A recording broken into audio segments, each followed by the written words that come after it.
Durant mesos, un grup de docents d'arreu del territori hem treballat plegats als 7 sabers d'Ecarmorin. Hem reflexionat, hem compartit pràctiques i hem buscat maneres d'aterrar aquests sabers a les aules. Saber 5, incertesa. És fonamental preparar l'alumnat per la incertesa, donat el cas que, evidentment, vivim en una societat molt canviant, en què ens proposa reptes diaris i això provoca certa incomoditat en tots nosaltres, evidentment també en els nostres alumnes, i per això crec que els hem de preparar perquè puguin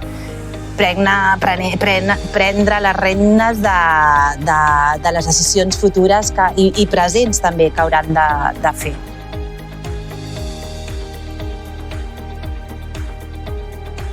Els enfocaments educatius que poden ajudar a gestionar-la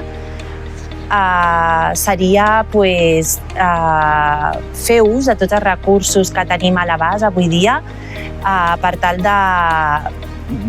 d'inserir allà on realment necessiten els nostres alumnes, donar-li eines, dotar-los de formació, dotar-los també d'aquesta esperança pel futur, vull dir, desinstaurar aquesta apatia, poder que de vegades ens podem trobar a l'aula.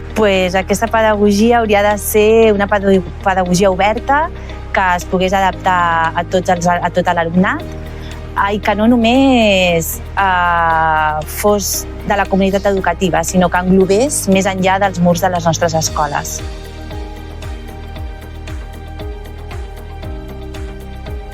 Una mirada positiva davant del canvi de lo desconegut la podríem cultivar sobretot, jo crec, moltes vegades en donar exemple, en l'actitud del mestre. I també mirant, com dèiem abans, a fora de l'aula, mirant en el nostre entorn social, com podem col·laborar, com podem cooperar, com ens podem ajudar, quines accions podem fer com a alumnes per millorar el nostre entorn i la nostra societat propera. Jo crec que és urgent fer aquest canvi de mirada des de l'escola perquè és una immediatesa, vull dir, és una necessitat que l'estem tocant ja de prop. Vull dir, la tecnologia i tot el nostre entorn es desenvolupa d'una manera molt accelerada i els nostres alumnes han de poder estar preparats per poder assolir tota aquesta informació i totes aquestes noves tendències que anem rebent per poder ells mateixos donar una resposta al seu present, com he dit abans, i futur immediat. Tots aquests fets que ens estan passant ara en relació a emergències climàtiques, immigració, que ens trobem en aquests dies, jo crec que ho podem lligar des del punt de vista que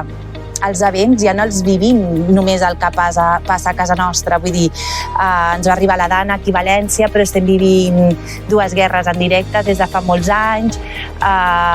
Evidentment, això ha creat una immigració que ens està arribant a Catalunya al costat de casa nostra, que ens arriben persones de tot arreu. I evidentment, aquests alumnes i aquests nens que formen part de la nostra societat i nenes han de poder entendre per què està succeint tot això i de quina manera no posar una solució, però sí col·laborar i ser més empàtics amb tot allò que passa en el nostre món.